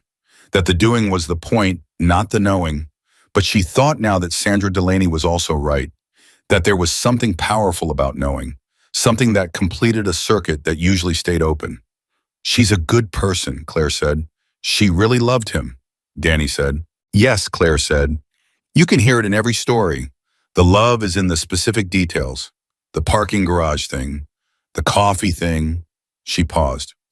When people really love someone, they remember the embarrassing things as fondly as the impressive things, maybe more fondly. Danny was quiet for a moment. Then, I remember Dad burned toast every single time, without exception. Not once in my life did that man successfully make toast. Claire felt a laugh come up from somewhere deep unexpected. Real, the kind of laugh that arrives alongside grief and does not diminish it, but makes it briefly livable. He did, she said, every single time. He was convinced it was the toaster's fault. It was never the toaster's fault, Danny said. Never, she agreed. They sat in the laughter for a moment, then in the quiet after it. And the quiet after that kind of laughter had James in it, the way he always lived in those particular moments, present in the specific warmth of being remembered. Truly being remembered imperfectly and lovingly, which was the only way worth being remembered. She put her shoes back on. The twist she hadn't seen coming arrived at 2:30 p.m. in the form of a phone call from David Rice. She had his number now. He'd given her his card before he left the clean white card of a man who wanted to be reached. She answered on the second ring.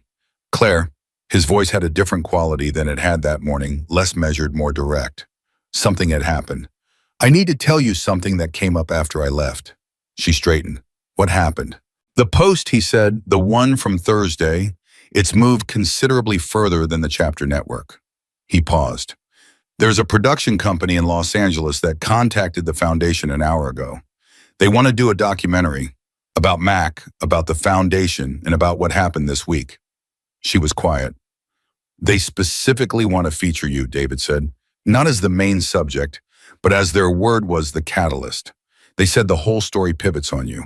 She stood in the back room where she'd been sitting on the milk crate 40 minutes ago and held the phone and thought about a camera and a production company and the word catalyst and what it felt like to have your most private decision become someone else's narrative. No, she said. Claire, the foundation, yes. Mac's story, yes. That's worth telling. But I'm not, she stopped. Found the words. I'm not a catalyst. I'm not a pivot. I'm a waitress who tore up a check. If they make me the center of this, they get the story wrong. The center is Mac. The center is what he built and what his family is doing with what he built and what four men did when they lost him. That's the story, she breathed. I'll say that to them directly if you want. But the answer is no. A pause. Can I tell you something? David said. Yes, she said. Sandra is going to say yes to the documentary, he said, with or without you, because she thinks Mac's work deserves the visibility. But she told me, she said this specifically, that she's only comfortable doing it if you're comfortable with how it's framed. She won't let them make it about the moment in the diner at your expense. He paused again. She wants to know if there's a version of this you could live with. Claire stood there. She thought about Sandra's hand on hers. She thought about the photograph in her apron pocket. She thought about Mac crouched beside a Mustang that belonged to a single mother who couldn't afford the repair, laughing at something out of frame. She thought about visibility, about the foundation and the scholarships, and what that kind of attention could do for the work. She thought about Danny going to Arizona Tech and the roofing crew and the water heater, and all of it being possible because one story had moved through a network and accumulated enough weight to change things. She thought about her mother, who had said the right choice costs more than you can afford, and had never finished the sentence. Maybe the rest of the sentence was this, and sometimes it costs things you didn't know you were paying. Your privacy, your ordinary life, the comfortable anonymity of just doing the right thing quietly and going home. Maybe that was the full cost. And maybe the question was whether the return was worth it, not for her, but for what the visibility could do for the work for the foundation for the next single mother in Albuquerque with a broken Mustang. Let me talk to Sandra, Claire said. I'll give her your number, David said. Tell her to call tonight, Claire said, after 7. Danny and I will have eaten by then. She could hear something in David's voice that she thought might be relief. I'll tell her, he said. Sandra called at 7:22 p.m. Danny was doing dishes he'd made dinner, which he'd been doing more often lately, and which Claire had stopped arguing about because it turned out she loved being cooked for, and there was no virtue in pretending otherwise. Claire sat at the kitchen table with the mortgage drawer closed and the envelope gone from the counter. She'd thrown it away that afternoon, which was either practical or ceremonial, and she'd decided it was both, and she answered on the first ring. "I've been thinking about what you said to David," Sandra said. No preamble, straight in. Claire had come to appreciate that about her. "And," Claire said, "I think you're right," Sandra said, "about the framing, about Mac being the center. I've been fighting with the production company for 2 hours about exactly that. They want the diner scene to be the opening, the emotional hook, she made a sound of frustration, the inciting incident. "And you don't," Claire said. "I want Mac to be the opening," Sandra said. "I want people to know who he was before they understand what was lost, before they understand what those 4 men were carrying when they walked into your diner." She paused. "Does that make sense?" "Complete sense," Claire said. "If I can get them to agree to that framing," Sandra said carefully, "would you consider a brief interview, not about the check, not about the moment, about what your mother taught you, about what you were thinking, about why it was," she searched for the word, "why it wasn't even a question for you. That's what I want people to understand. Not the act, the person the act came from." Danny set a glass in the drying rack. The sound was small and domestic and real. Claire thought about her mother. She thought about 4 seconds every morning, feet on cold linoleum, the decision to keep going. She thought about pressed uniforms and bad coffee made right and $14 in a checking account, and what you do when the right thing costs more than you have. "All right," she said. "One condition." "Name it," Sandra said. "Danny is in the frame," Claire said, "not as a prop, not as the struggling single mother's son, as himself, as a person who watched his mother do the right thing for 6 years and learned something from it that the world needs more of." She paused. "This story isn't mine. It's also his. It's also yours. It's also Max and Ray's and Cody's and all those people who rode through the night because grief needed to move somewhere." Her voice was steady and certain. "If the documentary gets that, the whole width of it, then yes, I'll talk." The silence on Sandra's end lasted 4 seconds. "Deal," Sandra said, and in the single word Claire heard something unlock a tension that had been there since they'd first spoken, since Sandra had gotten on a plane from Colorado, because a stranger had fed her dead brother's brothers, releasing at last, into something that felt like the beginning of a real thing. She went to bed that night at 9:45 p.m., which was earlier than she'd slept in months, and she lay in the dark and did not count to 4. She just breathed. The mortgage was addressed. Danny's future had a shape. Her roof would not fail in the monsoon season. Her water heater would be replaced. She had a photograph of a man she never met in the frame she'd bought at the dollar store on the way home, and it was on her dresser where she could see it. Mac Delaney crouched beside an engine, laughing at something off-camera, hands dark with grease, alive in the specific way of people who are doing exactly what they were built to do. She thought about the last thing Ray had said to her before he left. He had found her at the counter at 12:30, 15 minutes before the last engine pulled away. He had his helmet in his hand. He had the look of a man who had said most of what he came to say and was working on the last piece of it. "I want you to know something," he said. "Okay," she said. "That morning, Wednesday, when you tore up the check." He looked at her directly the way he'd looked at her in the booth when she'd said food is paid for. Cody hadn't spoken since Monday. 2 days. He rode with us and he ate when we put food in front of him and he answered direct questions, and that was it. 2 days of Cody being somewhere else entirely. He paused. "You know what he said in the parking lot after we left?" She shook her head. "He said she saw us." Ray's voice was even. He was holding it steady deliberately. She could tell the way you hold something steady when you know if you loosen your grip, it will move. "That's all. She saw us." And then he cried. For the first time since we lost Mac, that kid cried. Out in the parking lot of your diner because a woman inside had looked at 4 men and seen human beings, and that was... He stopped, cleared his throat. That was what cracked him open, not the grief counselor we'd arranged, not the chapter around him. You, a stranger who saw him. She looked at Ray and she thought about Cody's face on Wednesday morning, that raw, undefended quality, the staring at the water glass. And she thought about what it must be to be young and new to profound loss and feel invisible inside it, unwitnessed, reduced to a problem or a liability by every space you entered that wasn't your own. He's going to be okay, she said, not a question. She meant it. Yeah, Ray said. He is. He put on his helmet, looked at her one last time. You know what Mac would have said if he'd been sitting in that booth? What? She said. Ray almost smiled. He would have said, Ray, I told you the worst coffee at the best diner is still better than the best coffee at a gas station. And then he would have left you a 20 and asked for your number. She laughed, a real one, full and surprised. He sounds like he was something else, she said. He was everything else, Ray said.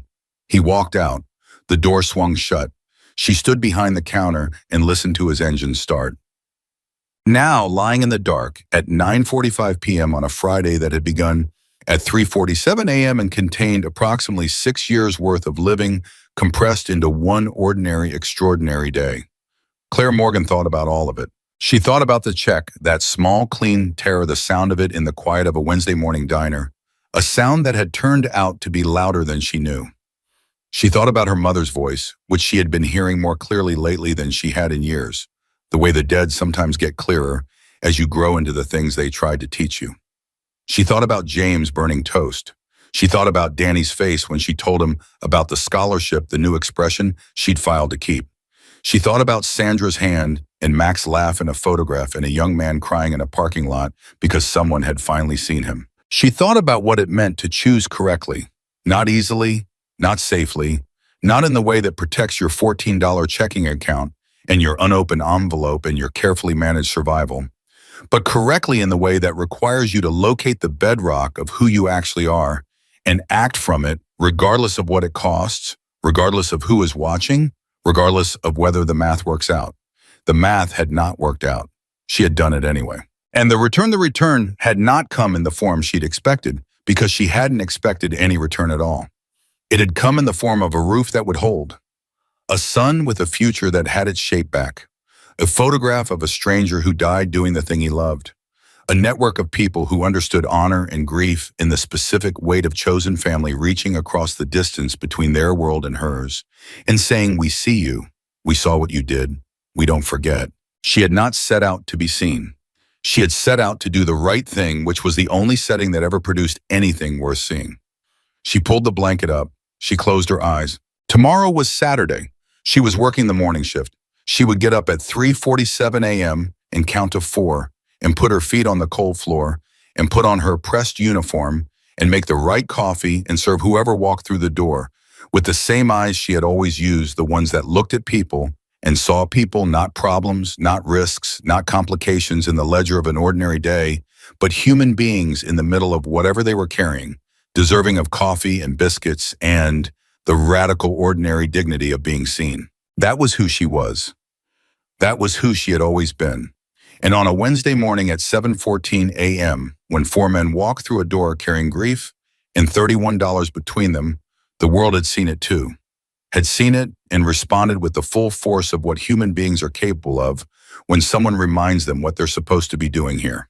Claire Morgan closed her eyes in the dark of her small Arizona house and felt for the first time in a very long time that she was exactly where she was supposed to be, doing exactly what she was supposed to do, and that this ordinary, exhausting, luminous, costly, irreplaceable life was enough. It was more than enough. It was everything.